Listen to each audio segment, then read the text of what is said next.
Bismillahirrahmanirrahim. Alhamdulillahirrabbilalamin. Wassalatu wassalamu ala ashrafil anbiya'i wal mursalin wa ala alihi wa ashabi ajma'in. Syukur kita kepada Allah Subhanahu wa taala kerana kita diberi kesempatan untuk kita dapat meneruskan kita punya pengajian kita dalam surah yang seterusnya, iaitu surah Al-Insyirah. Saya minta maaf kerana sebelum ni ada banyak kekangan-kekangan yang saya tak dapat nak buat live untuk pengajian surah-surah lazim kerana kita terfaham dalam keadaan PKPB ni kita tidak boleh saya sering buat live di pejabat, jadi saya tak boleh nak bergerak sana, saya buat di rumah sahaja. Jadi pada waktu saya bertugas pun kita tak boleh masuk sekolah kerana sekolah pun tidak dibenarkan buka dan pejabat pun tak dibenarkan buka. Jadi saya buat di rumah sahajalah, dan bila saya bertugas saya tak dapat buat kerana saya berada di masjid. Jadi hari ni saya tak bertugas, jadi insyaAllah saya akan buat tadabbur dalam surah Al-Insyirah. Baik, apa yang anda perlu faham tentang surah Al-Insyirah ni, kita akan terang lagi. Kita akan masuk dalam tajwid dahulu. Boleh ya? Baik, siapa yang ada Al-Quran Waqaf Ibtidak especially, boleh buka Al-Quran Waqaf Ibtidak untuk kita sama-sama menelaah tajwid bacaan ataupun kita faham apa benda yang tajuk-tajuk yang terdapat dalam surah Al-Insyirah dan bagaimana sebutan yang betul. Anda perlu kenal semua tu, dan selepas tu baru kita explain tentang maksud dan sedikit tafsir jika dan penerangan dan pengetahuan tentang surah Al-Insyirah ni. Baik, jom kita baca surah Al-Insyirah.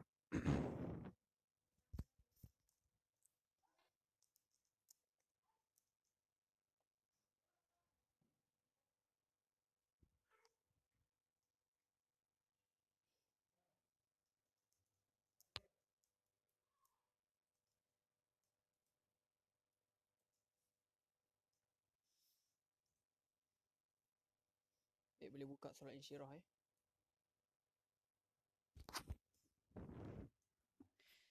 A'udzu billahi minasy syaithanir rajim.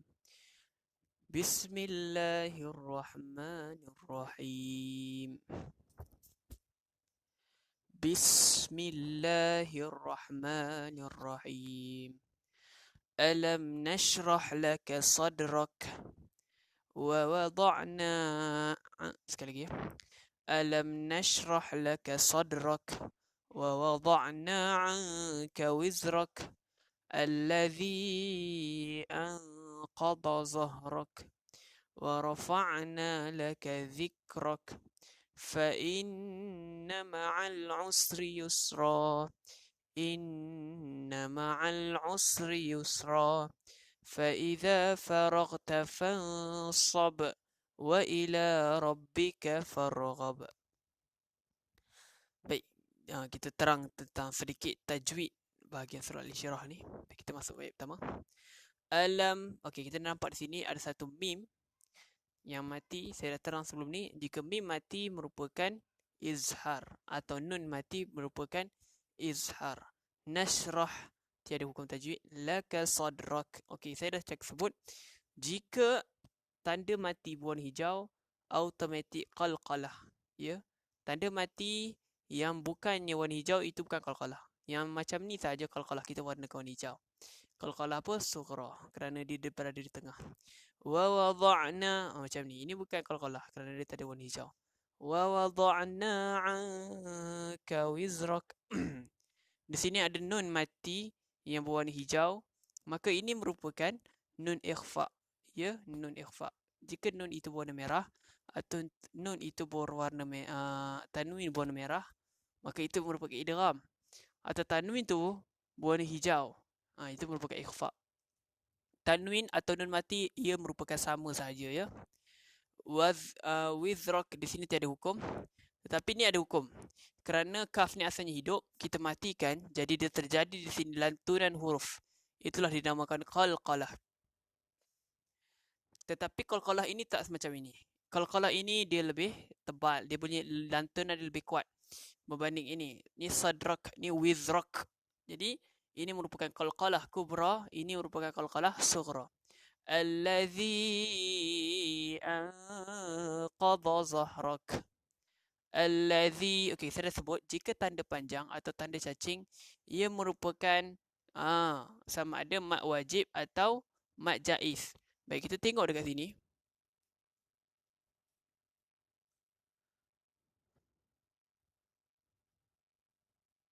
Okey, dia dah tunjuk dekat sini ya. Mad, jika tanda panjang tu warna hijau, maka dia mad jaiz munfasil. Jika tanda panjang dia warna biru, cacing dia warna biru, maka ia merupakan mad wajib muttasil. Jika tanda cacing dia warna oranye, maka dia mad lazim, mad lazim, mad pemisah. Okey. Jadi kita dah mudahkan dah. Al-Quran ni dah mudahkan dah. Mudahkan yang mana? Jika cacing ni warna hijau, mad jaiz. Jika cacing ni warna biru, mad wajib. Boleh? Senang je. Tak perlu dah anda nak fikir dalam 2 kalimah atau 1 kalimat. Tapi benda tu boleh masuk dalam pembelajaran kita ya. Jadi kita tengok kat sini, warna cacing ni warna apa? Warna cacing ni warna hijau. Jadi hijau automatik mad jaiz munfasil. Sebab apa? Di dalam 2 kalimat. Kita tengok hamzah dia, cacing ni bertemu dengan hamzah dalam 2 kalimat.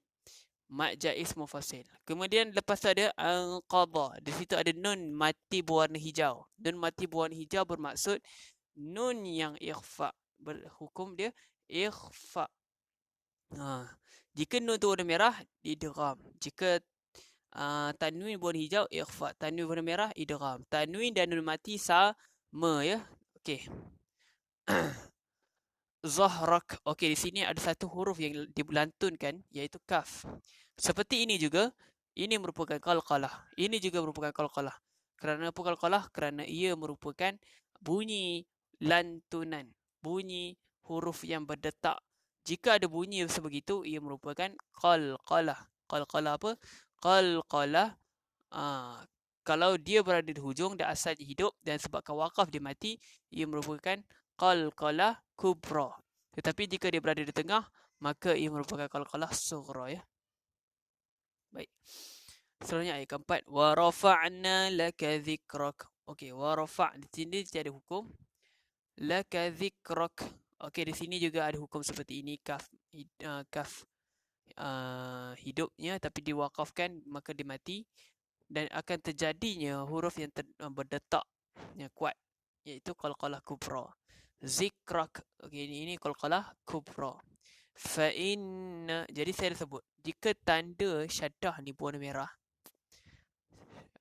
kita saya dah sebut sebelum ni, nun yang bertanda syaddah atau mim bertanda syaddah wajibul ghunnah, wajib dengung. Tapi kita dah buat senang je. Syaddah tak ada warna lain dah melainkan warna merah. Jika berwarna merah, ia merupakan wajib dengung, wajibul ghunnah.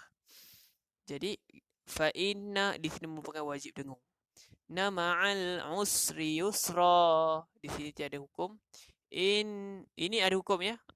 Ini merupakan tanwin yang macam ni, selari yang tak diwarnakan, merupakan izhar ya, izhar. Inna ma'al usri yusra. Okey, ini tanwin ni berwarna hijau pula. Okey, tanwin berwarna hijau merupakan ikhfa, seperti mana nun yang berarti buat tanda ikhfa. Fa idza faraqta fansab. Okey. Di sini ada nun yang berwarna hijau, maka ia merupakan nun ikhfa ya, nun ikhfa. Nun ikhfa. Okey, di sini ada ba mati. Bunyi berdetak juga, falsab. Okey, ini merupakan qalqalah kubra. Okey, saya minta maaf, kaf bukan qalqalah. Kaf bukan qalqalah ya. Saya minta maaf ya. Kaf ini zahrak. Dia tidak bunyi berdetak sangat. Berdetak dia mesti fansab ahad. Itu berbunyi berdetak betul ya. Minta maaf ya. Okey. Wa ila rabbika farghab. Okey, di sini tiada hukum melainkan di hujung ini ada satu ba yang diwarnai hijau, maka ia merupakan qalqalah kubra, ya, qalqalah kubra. Jika warna hijau huruf akhir dia, merupakan qalqalah, ya, selain daripada nun. Okey, baik.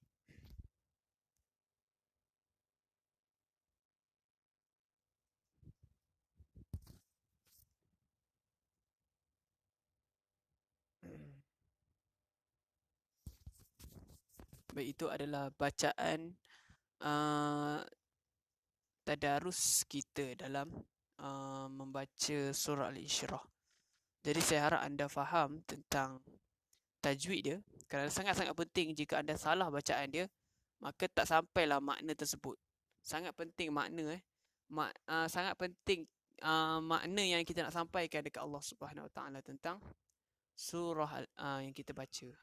Surah yang kita baca tu sangat-sangat penting dalam kita punya bacaan kita tu, kerana bila kita lari sikit bacaan kita, maka larilah seluruh maknanya, ya. Jadi kita masuk dalam surah Insyirah. Surah Insyirah ni apa maksud Insyirah, tuan-tuan, tuan-puan, puan-puan? Okey, surah Insyirah ialah, maksud dia ialah kelapangan, iaitu surah yang melapangkan, surah yang membawa kepada kelapangan. Kerana apa, ya? Kerana apa surah Insyirah ini membawa kelapangan? Kisah dia ialah, kita baca sama-sama. Alam nashrah laka sadrak. Kita tengok ayat pertama. Bukankah kami telah melapangkan dadamu? Siapa dadamu? Mu ni merujuk siapa? Kita ke? Tak. Dadamu di sini merujukmu Nabi Muhammad sallallahu alaihi wasallam. Yang mana kenapa Nabi Muhammad? Kenapa Allah melapangkan dada Nabi? Nabi ni kalau ikut lagi stres daripada kita tau. Kita ni tak stres sangat. Kehidupan kita ni macam-macam. Kita kena onak dan duri dan sebagainya. Tetapi Nabi lagi teruk daripada kita. Nabi macam-macam. Dia kena hentak, dia kena baling batu, dia berdarah-darah. Orang tak terima dakwah dia. Semua tolak. Kaum Quraisy semua tak terima dia. Bahkan bapak keluarga dia pun tak terima. Bapak saudara dia pun tak terima. Siap tuduh dia apa, Muhammad al-Kadzab macam tu. Penipu. Muhammad ni penipu. Jadi sangat kejam. Siapa nama bapak saudara dia? Abu Lahab. Jadi Nabi sangat tertekan di Mekah pada waktu itu. Sangat tertekan, stres dan macam-macam. Macam kita lah. Yang manusia biasa, Nabi ni manusia biasa. Jadi inilah surah Al-Insyirah ni memberi kelapangan. Sebab tu kita disarankan membaca surah Al-Insyirah jika kita tengah stres, kita tengah gelisah, kita tengah serabut. Memang disarankan baca surah Al-Nashrah. Ataupun sering kalau kita nak tak jumpa parking kan, kita baca Al-Nashrah, pupuk jumpa pula tiba-tiba. Itu antara keajaiban yang berlaku melalui surah Al-Insyirah ini. Jadi mari kita selidiki tentang surah Al-Insyirah ni. Jadi kita baca ayat kedua. Wa wada'na 'anka wizrak. Okey, maksudnya apa? Dan kami telah menurunkan beban daripadamu. Kami pun telah menurunkan beban daripadamu. Apa maksud ayat ni? Apa maksud ayat ni? Dan kami pun telah menurunkan beban daripadamu. Macam mana tu? Okey, maksud dia ialah apa? Okey, maksud dia ialah kesusahan-kesusahan yang didertai Nabi Muhammad sallallahu alaihi wasallam dalam menyampaikan risalah. Okey, maksudnya Allah telah menurunkan segala beban daripada Nabi. Ya, apa benda yang Nabi kesusahan yang didertai Nabi dalam menyampaikan risalah. Kita faham keadaan pendakwah ni macam mana dia nak melalui proses nak memperkenalkan Islam kepada masyarakat. Kita tengok dalam keadaan Dr. Zakir Naik, kita tengok keadaan umat-umat Muslim cuba berdakwah, tengok keadaan mereka, dia kadang-kadang orang fitnah dia lagi, macam-macam keadaan. Jadi risiko da'i ni atau pendakwah ni sangat-sangat susah. Itulah menyebabkan stres. Jadi surah Al-Insyirah ni macam mengangkat Allah nak mengangkat balik kita punya bebanan tu. Nabi Muhammad ni lah yang diritai Nabi Muhammad ketika menyampaikan risalah. Kerana apa? Risalah yang Nabi bawa ni yang mana tak pernah terdengar di telinga orang-orang Quraisy ni, orang zaman jahiliah ni. Kalau Nabi turun di Bani Israel, mungkin Bani Israel banyak ahli kitab, banyak mereka mengkaji, sebab banyak Nabi yang turun di kalangan mereka. Jadi mereka ni dah faham tentang benda-benda ni. Tapi mereka ni tetap tak beriman juga, orang Bani Israel ni. Jadi Sebab Nabi diturun di kalangan orang yang tidak bertamadun. Orang Arab ni waktu tu dia tak bertamadun. Orang Quraisy, orang yang duduk kat padang pasir ni. Mereka ni tahu sembah patung, mereka tak tahu tentang Nabi buat risalah baru. Jadi memang mereka tolak lah. Sebabnya mereka tidak mahu melanggar syariat nenek moyang mereka. Itu pegangan orang Arab sangat kuat. Kita masuk ayat seterusnya. Allazi anqadha dhahrak. Apa maksud? Yang memberatkan tanggunganmu. Jadi Allah ringankan yang memberatkan Nabi punya tanggungan Nabi itu. Sangat-sangat susah ketika Nabi nak sampaikan benda baru, yang mana orang dan benda baru ni, risalah ni menyuruh orang Quraisy tinggalkan apa benda yang mereka amalkan sebelum ni. Macam kita adat Melayu, kita boleh tak tinggalkan adat Melayu disebabkan seorang budak ni membawa risalah baru? Of course tak. Kita mesti tahankan kita punya adat. Macam itulah keadaannya. Jadi kalau kita tengok dalam tafsir ni, Ar-Razi berkata ayat menyatakan tentang kelapangan dada ini dikemukakan dalam bentuk tanya istifham, bertujuan untuk membuktikan tentang berlakunya perkara tersebut. Seolah-olah dia ungkapkan, kami telah lapangkan dadamu. Ini Ar-Razi namun dikemukakan dalam bentuk istifham takriri yang membawa maksud kelapangan dada tersebut benar-benar berlaku. Okey. Maksud kelapangan dada ialah Allah menerangi hati baginda sehingga ia menjadi lapang, bersifat terbuka dan tenteram. Seperti firman Allah, maksudnya apa? Barang siapa yang Allah mahu memberikan kepadanya petunjuk, nescaya dilapangkan dadanya untuk menerima agama Islam. Jadi kalau kita nak terima orang yang Allah yang mencari petunjuk, Allah memang akan lapangkan dada dia dan memudahkan dia untuk menerima Islam. Okey. Ada yang berpendapat bahawa al-insyirah ni, al-asyah ni, surah al-asyah ni ada dua nama, insyirah dan asyah. Di sini bermaksud membelah dada Nabi pada malam Isra Mi'raj, seperti hadis yang diriwayatkan oleh At-Tirmizi daripada Malik bin Sa'ah. Ibnu Katsir berkata tidak berlaku sebarang pertentangan di antara pendapat-pendapat tersebut. Kerana maksud melapangkan dada merangkum tindakan membelah dadanya pada malam Isra dan Mi'raj dan melapangkan dada baginda seperti spiritual. Spiritual ni apa? Spiritual ni lah berkaitan dengan roh, macam tu. Jadi banyak pendapat tentang surah Al-Insyirah ni, tentang hadis-hadis tentang kelapangan dada ini. Jadi kita masuk ayat ke 4. Wa rafa'na laka dzikra, dan kami tinggikan sebutan namamu bagimu, sebutan namamu bagimu. Apa maksudnya? Maksudnya di sini ialah meninggikan darjat dan mengikutkan namanya dengan nama Allah Subhanahu Wa Taala dalam kalimat syahadat, menjadikan taat kepada Nabi termasuk taat kepada Allah Subhanahu Wa Taala dan lain-lain. Kita tengok Nabi ni, Allah agungkan Nabi ni setaraf dengan dia, yang mana kita sebut dalam kalimat syahadat dan kita sebut dalam solat dan salawat. Kita sebut nama Nabi dan Allah ni seumpama mereka ni setara, tapi tak setara. Tapi Allah muliakan, Allah tinggikan darjat Nabi Muhammad, dan Allah terletak nama Nabi di dalam Al-Quran. Kita boleh tengok dalam surah Muhammad ada sebutan nama Nabi, ya. Termasuk ayat kelima. Fa inna ma'al usri yusra, maka sungguhnya bersama kesulitan ada kemudahan. Maksudnya sini, di dunia ni, kehidupan kita ni, apa-apa je kita ada rasa kesusahan, kesulitan, mesti ada kemudahan. Mesti Allah bagi kemudahan. Dan setiap kemudahan mesti ada kesulitan. Itulah, kamu nak kesulitan dan dia kita akan jumpa kemudahan, atau nak kita kemudahan dan jumpa dengan kesulitan? Nak macam mana? Kita mesti nak, kita merasa kesulitan dan di situlah akan ada kemudahan. Setiap yang susah mesti ada kesenangan. Usri susah, yusra mesti ada kemudahan. Inna ma'al usri yusra, sesungguhnya bersama kesulitan ada kemudahan. Allah ulang 2 kali. Inna ma'al usri yusra. Fa inna ma'al usri yusra, inna ma'al usri yusra. 2 kali Allah ulang. Setiap kesusahan mesti ada kemudahan. Dan setiap kesusahan mesti ada kemudahan. Allah ulang 2 kali. Setiap kesusahan mesti ada kemudahan. Tak Allah bagi. Kita pegang pantun Melayu, bukan pantun, peribahasa Melayu.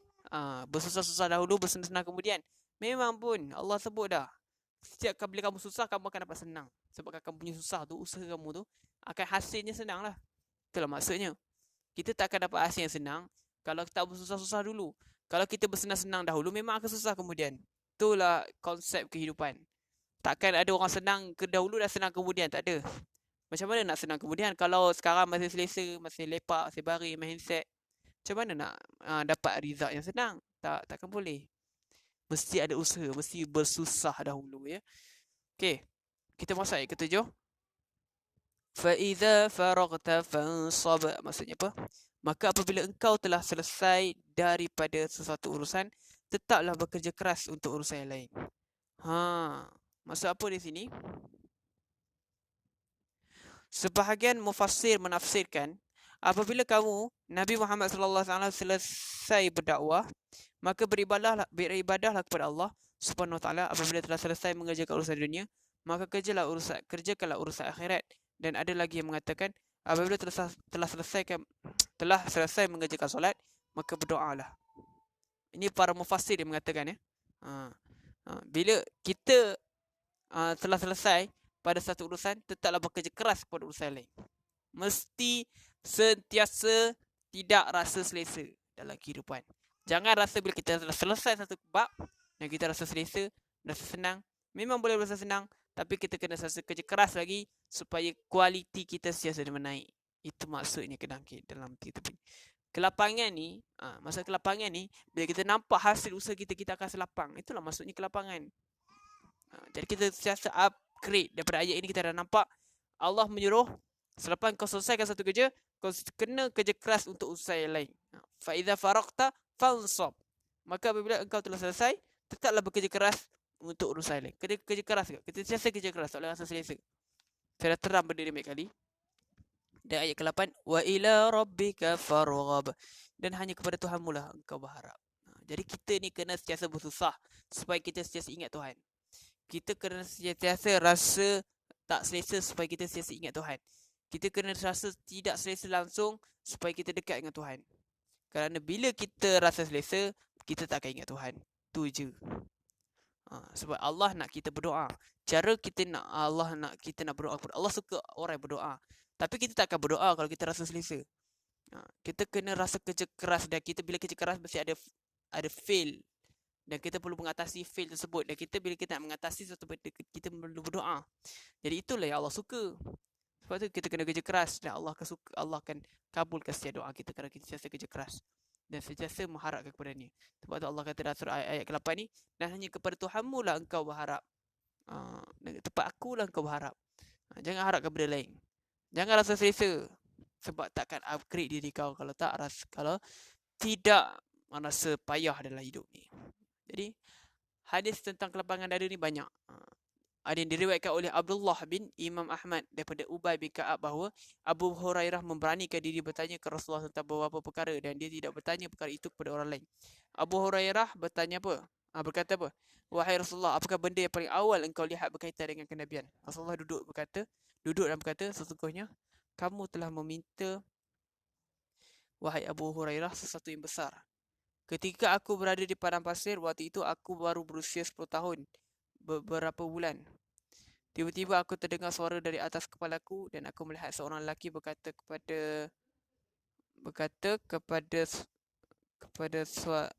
kepada seorang lelaki yang lain, dan dia menghadapku dengan mukanya yang tidak pernah aku lihat. Juga padanya yang aku tidak pernah nampak pada makhluk yang lain, dan pakaiannya juga tidak pernah aku lihat. Kedua-dua lelaki itu berjalan ke arahku. Mereka memegang lenganku, namun aku tidak merasai sentuhannya. Salah seorang berkata kepada temannya, belah dadanya. Maka salah seorang darinya terus ke dadaku dan membelahnya tanpa mengeluarkan darah dan rasa sakit. Seterusnya dia berkata kepadanya, lelaki tersebut, keluarkan sifat khianat dan hasad dengki. Lalu dia keluarkan sesuatu darinya seperti darah beku, alaqah, dan dibuangnya. Dia berkata kepadanya, lelaki tersebut, masukkan sifat kasihan, belas dan sifat kasih sayang. Tiba-tiba aku melihat sesuatu yang dibuangkan tadi bagaikan sesepuh perak. Kemudian dia menggerakkan ibu kaki kananku dan berkata, pulanglah dengan selamat. Seterusnya aku pun pulang dengan membawa sifat simpati kepada kanak-kanak dan kasih kepada orang-orang tua. Ini kisah tentang Nabi dibelah dadanya. Ketika bila tu? Nabi dibelah dada 2 kali. Yang pertama ketika di bawah jagaan Halimatus Sa'diyah. Yang kedua di sewaktu sebelum Isra' wal Mi'raj. Sewaktu nak Isra' Mi'raj tu. Ketika itu Nabi dia berada di rumah Ummu Hani. Ummu Hani ataupun Ummu Aiman maksudnya. Okey. Baik, itulah serba sedikit tentang penerangan tentang surah Al-Insyirah ini. Setakat itu saja saya punya live kerana bateri nak habis. Minta maaf je. Okey, jadi insya-Allah esok jika tiada kekangan saya akan sambung surah Duha ya. Jadi key point dalam surah Al-Insyirah ni adalah seperti surah-surah sebelumnya, jangan rasa selesa dalam kehidupan. Kerana bila kita rasa selesa, kita tidak akan upgrade diri kita. Sebab Allah pun sebut dalam ni ayat 7 surah Al-Insyirah, fa idza faraqta fansab. Bila engkau telah selesaikan satu kerja, kena kerja keras lagi untuk kerja yang lain. Seterusnya, kena selesai kerja keras. Allah sebut supaya apa? Allah nak kita berharap kepada dia. Bila kita rasa selesa, kita akan berharap kepada benda lain. Kita berjauh dengan Tuhan. Tu je. Sangat penting. Allah sebut fa idza faraqta fansab. Bila selesai satu kerja, kerja keras untuk kerja yang lain. Dan ayat ke-8, wa ila rabbika farghab, supaya engkau berharap kepada dia. Sebab kita kerja keras, kita akan berharap kepada dia saja. Kita tak harap benda lain dah. Tu je tempat kita mengadu. Okey, boleh. Aqulu qawli hadza wa astaghfirullahal azim li wa lakum. Minta share kepada ramai orang. Assalamualaikum warahmatullahi wabarakatuh. Jangan lupa live malam ni juzuk ke Tadarus, juzuk ke 14. Habis juzuk 14 malam ni insya-Allah.